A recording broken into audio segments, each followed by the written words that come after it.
Bonjour à tous et à toutes et bienvenue dans ce nouveau numéro des mystères de YouTube. Le but, vous montrer quelques vidéos un peu étranges qui traînent sur YouTube et y trouver une explication claire, nette, simple et rapide. Aujourd'hui, on va voyager à travers l'espace et le temps pour découvrir certaines preuves irréfutables et incontestables de voyageurs temporels. Est-on vraiment parvenu à voyager dans le passé pour nous laisser des messages? C'est ce que nous allons tenter de voir aujourd'hui. Mais juste avant... Bonne année! Ça m'a explosé les tympans cette merde. Bref, commençons sans plus tarder avec Voyage dans le temps, 13 preuves incontestables. Eh bien, c'est ce qu'on va voir tout de suite. Pour les théoriciens du complot et les pseudo-archéologues, ces hiéroglyphes ont été salués comme une preuve sans équivoque que les anciens Égyptiens ont été visités par des êtres du futur qui leur ont apporté la technologie de pointe. Bon alors, on va pas se mentir, dans un premier temps, je me suis dit, c'est de la pareidolie. Pareidolie, pour ceux qui ne savent pas encore ce que c'est quand votre cerveau voit une forme ou un objet et l'interprète comme quelque chose de familier. Genre, là, vous voyez un oiseau alors que c'est une maison. C'est de la pareidolie. Bon, au final, c'est quoi ces hiéroglyphes? On sait dans la vidéo d'où vient ce mur. Il vient de Abydos, qui est une charmante petite ville d'Égypte antique placée au bord du Nil. Et en cherchant un peu, je sais à présent que ce n'est pas un mur, mais une sorte de poutre qui supporte le toit de l'édifice, comme on peut le voir maintenant. Mais du coup, c'est bien beau de savoir d'où ça vient, mais faut-il trouver une explication? Alors, l'explication, je n'ai pas trouvé moi-même, parce que je m'y connais pas du tout en hiéroglyphes, mais grâce à l'information de la localisation de la poutre, j'ai pu aisément trouver l'explication de tout ceci. Alors, est-ce que des Égyptiens ont rencontré des voyageurs du temps, ou alors est-ce que c'est des devins, ou tout simplement est-ce que c'est de la pareidolie? Vous vous en doutez, ce n'est effectivement pas un hélicoptère gravé dans le mur, ni même un tank ici, ou un vaisseau extraterrestre là. Sans trop rentrer dans les détails, puisque des personnes l'ont déjà fait, d'ailleurs je tiens à faire une petite aparté, ce n'est pas mon enquête à proprement parler, puisque bon, les hiéroglyphes c'est pas trop mon truc. Donc je vais juste faire une synthèse de toutes les informations que j'ai pu voir. Vous pouvez bien évidemment tout retrouver dans la description. Alors, les explications, oui pardon. Alors, ce mur d'hiéroglyphes fait partie d'un temple inachevé, commencé par Séti Ier du nom, et fini par son fils Ramsès II après la mort de ce dernier. Et il se trouve que les hiéroglyphes sont en fait un mélange du nom de couronnement de Séti et de Ramsès. Et vous allez voir que c'est pas si facile que ça à repérer. Parce que même là, en vous disant que c'est un mélange des deux noms, vous savez pas bien de quoi il s'agit. Alors, colorons tout ceci. Comme vous pouvez le voir, les premières écritures datent de l'époque de Séti Ier,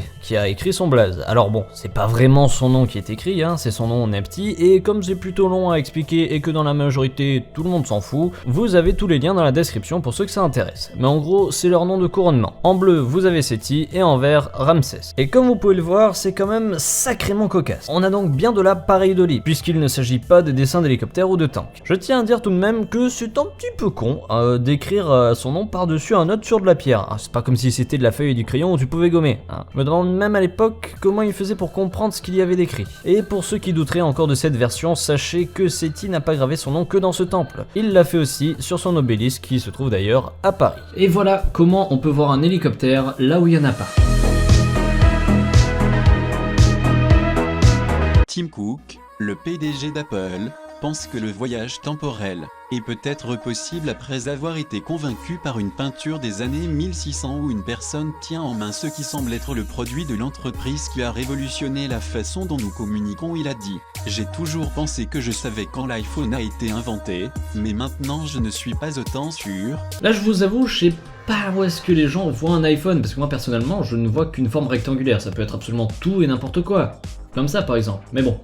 Enquêtons. Donc tout naturellement, le premier réflexe que j'ai est de chercher le tableau original, puisque cette information n'est pas donnée dans la vidéo. Donc, on prend une capture d'écran et on cherche via Google Images. Et tadam, je trouve déjà que c'est une toile peinte en 1670. Alors, une petite question me vient en tête tout de suite, Comment est-ce qu'on charge un iPhone dans une époque où l'électricité n'est pas encore découverte? On la recharge avec quoi? Des patates? Et puis, voilà que j'ai retrouvé l'artiste aussi, Peter de Hotch, l'homme qui a réalisé cette magnifique toile qui ne s'arrête pas d'ailleurs à ce vieux cadrage de la vidéo, mais qui contient un véritable lore assez important. Et v'là-t-il pas que ce tableau a un nom? Et le voici, un homme remettant une lettre à une femme dans le hall d'entrée d'une maison. Alors bon, pas juger ni quoi que ce soit, mais c'est vrai qu'au niveau du nom, le type c'est pas vraiment trop foulé. Heureusement que tout le monde fait pas comme lui. Je vous présente ici ce tableau intitulé Portrait mi-corps d'une femme de 3 quarts légèrement souriante sans sourcils portant une robe. Donc, c'est une lettre, je rappelle le nom du tableau au cas où, un homme remettant une lettre à une femme dans le hall d'entrée d'une maison. Et voilà, mystère résolu, c'est une lettre et non pas un iPhone.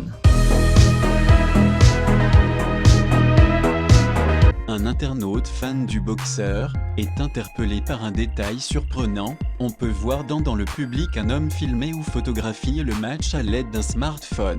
Bon alors là, on est sur un morceau qui va nous demander beaucoup de temps de recherche. C'est pas un téléphone, c'est une vieille caméra des années 95.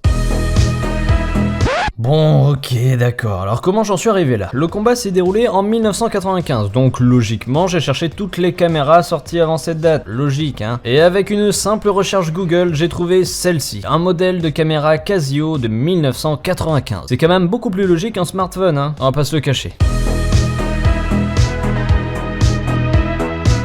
Les archéologues chinois ont retiré un cercueil géant du tombeau de Siqing qui est situé dans le comté de Shanxi. Ils étaient toutefois choqués et surpris de trouver un petit morceau de métal en forme de montre avec l'heure qui s'était arrêtée à 10h06. Le mot suisse était gravé au dos de la montre. Si le tombeau était vraiment en repos depuis 400 ans, pourquoi y avait-il un artefact moderne? Aurait-il été caché par un voyageur du temps? Alors déjà non, cette montre n'a pas été retrouvée dans un tombeau vieux de 400 ans, mais plutôt à côté du tombeau vieux de 400 ans, selon les articles sur le sujet. D'ailleurs, parlons-en de ces articles. Voyez-vous, j'ai pour habitude de faire des recherches sur les sujets et les articles que je traite. J'ai donc tout naturellement cherché l'article original qui parle de cette montre-bague. Eh bien, je dois vous dire... qu'est-ce que j'en ai chié. Alors j'ai trouvé un bon nombre d'articles datant de 2017, mais j'ai réussi à remonter jusqu'en 2008. Et oui, j'ai mis cette histoire à 11 ans déjà. True Strange Library, c'est le nom du site sur lequel il y a l'article le plus vieux. Enfin, l'un des sites, hein, puisqu'ils se copiaient tous à l'époque. Et ah merde, ah ben non, zut, l'article n'existe plus. Ouais, bon, faut dire aussi que ça fait plus de 11 ans, mais bon, heureusement pour nous, nous sommes dans une vidéo basée sur le voyage dans le temps. Donc, prenons la Wayback Machine. Pour ceux qui ne connaissent pas, c'est un site qui vous permet d'avoir des sauvegardes de certaines pages d'internet à travers le temps. Donc avec un peu de chance, on va retrouver une sauvegarde de l'article sur Wayback My Yes. Bingo. On l'a. Alors, qu'est-ce qu'on retrouve comme info qu'on n'a pas dans les articles de 2017? Alors déjà, on apprend que cette fameuse montre ferait 2 mm d'épaisseur, ce qui est vraiment trop mince pour une montre fonctionnelle si elle a été construite il y a 100 ans. Même si, effectivement, en 1979, une montre en or massif de 1,98 mm d'épaisseur était sortie. Mais là, ce n'est pas de l'or qu'on a. Pour comparatif, les montres les plus minces en 2008 étaient de l'ordre en moyenne 3,5 mm environ. Et c'était des montres, des vraies montres, pas des bagues. Mais du coup, c'est bien beau tout ceci, mais pourquoi tu nous dis ça, Lenny? Eh bien, tout simplement car ce n'est pas de l'or, et que les seules montres qui étaient sous les 2 mm d'épaisseur étaient celles en or à 4400 $. Et c'était des vraies montres, en plus, hein, je tiens à le préciser, c'était pas des bagues montres. J'en conclus donc que cette montre n'est pas fonctionnelle. C'est un objet en forme de montre, un objet factice. Plusieurs hypothèses et théories me viennent à l'esprit. Théorie numéro 1, ce serait un objet égaré et qui par un parcours de circonstances a réussi à s'enterrer au même endroit que le tombeau. Théorie numéro 2, c'est fake et c'est de la publicité dissimulée. Tous les articles disent que la montre indique 10h06 du matin, mais jamais ils ne disent que cela peut être aussi 22h06 du soir, ce qui peut prêter à confusion par rapport à certaines marques qui à l'époque de cette découverte sortaient des montres suisses 10h06 avec un certain George Clooney. Mais c'est très peu probable. Après, ça peut être aussi de la pub et un bon coup de projecteur sur les recherches scientifiques liées à cette tombe. C'est vrai que ce genre de recherches sont pas souvent mis en avant et donc ça pourrait être tout à fait valide comme théorie. On a déjà eu des cas similaires en paléontologie et en archéologie. Théorie numéro 3, quelqu'un a trouvé le moyen de faire un voyage dans le temps pour mettre une montre à côté d'un tombeau vieux de 400 ans. Et on va partir sur la théorie numéro 2. Alors pourquoi je pense que c'est fake et que cette histoire est montée de toutes pièces? Tout simplement car, mis à part des articles de 2008 qui sont tous les mêmes, un peu copier-coller par-ci par-là, il n'y a rien, vraiment. On n'a pas d'autres infos mis à part ceux des articles. Apparemment des enquêteurs et des commissions d'enquête étaient sur l'affaire pour mettre la lumière sur ce mystère. Et depuis, rien. Aucune trace chez les principaux groupes qui étaient en charge de l'affaire, autant dire que l'information est arrivée aussi vite qu'elle n'est repartie. Si je dois me baser uniquement sur les faits établis et vérifiés, je peux dire ceci. On n'a plus aucune trace de l'histoire depuis décembre 2008. Donc pour moi, non. Il n'y a pas de voyageur temporel farceur qui s'est amusé à mettre une montre bague à côté d'une tombe. Il existe tellement peu de preuves vérifiables, et même aucune aujourd'hui, hein, puisqu'on ne sait même pas où est cette montre bague. C'est donc une affaire sans suite, même si pour moi, elle est fausse. En effet, ce tableau, réalisé en 1860, présente un curieux détail. On peut y apercevoir une jeune fille en train de marcher, les yeux apparemment rivés sur un iPhone. Je me demande bien ce que ça pourrait être. C'est ça. Ça. Cette photo nous montre un astronaute sculpté sur l'un des piliers de la cathédrale de Salamanque en Espagne. Il aura fallu près de 2 siècles, dès 1600 en 1800 pour construire cette église. Mais alors, pourquoi ont-ils taillé dans la pierre une telle sculpture? Qu'est-ce que cela peut bien représenter, sinon un astronaute? Sur ce coup-là, je dois dire que c'était plutôt drôle de trouver l'explication, parce que ça démontre la paresse de certains. Alors, on me dit souvent que je suis condescendant dans mes vidéos, mais en même temps, il y a de quoi. Surtout quand on voit à quel point certains arrivent à utiliser l'ignorance des autres pour faire croire à leurs conneries. Et vous voyez que sur les 13 preuves incontestables, pour le moment, aucune ne tient la route. Mais peut-être que ça va changer. Non, en fait non, ça reste de la merde tout le long de la vidéo. Mais bon, continuons. Comment se fait-il qu'on ait un astronaute sur le mur de cette cathédrale? Un peu anachronique comme statue, non? Surtout quand on sait que cette cathédrale fut construite en 1102. Cela fait donc plus de 900 ans et des brouettes qu'on sait pour la conquête spatiale. Incroyable, non?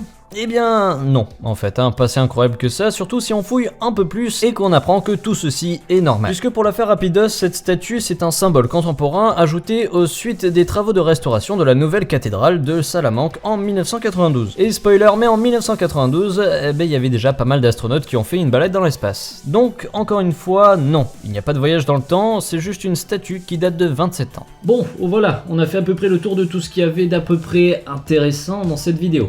Le reste, c'est encore des tableaux et des photos pas foufou, enfin bref.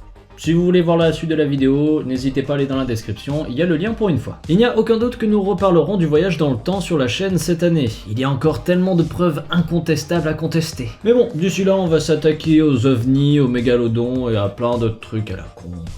Histoire de s'amuser un peu quoi. Un immense merci pour l'accueil de la dernière vidéo à plus d'1 demi-million de vues en seulement 2 semaines, c'était énorme, un record pour la chaîne, énormément de nouveaux arrivants, merci à tous ceux qui sont arrivés, n'hésitez pas, installez-vous bien, on est plutôt sympa sur la chaîne. Sur ce, le blabla habituel, si vous avez aimé cette vidéo, n'hésitez pas à la liker, ça fait toujours plaisir, n'hésitez pas à commenter pour le référencement également. J'aimerais faire un petit mot maintenant pour les donateurs de Tipeee, et aussi pour ceux qui me soutiennent sur Utip, c'est grâce à vous aujourd'hui qu'on peut avoir ceci, c'est-à-dire un vrai studio où je peux commencer à faire des tournages.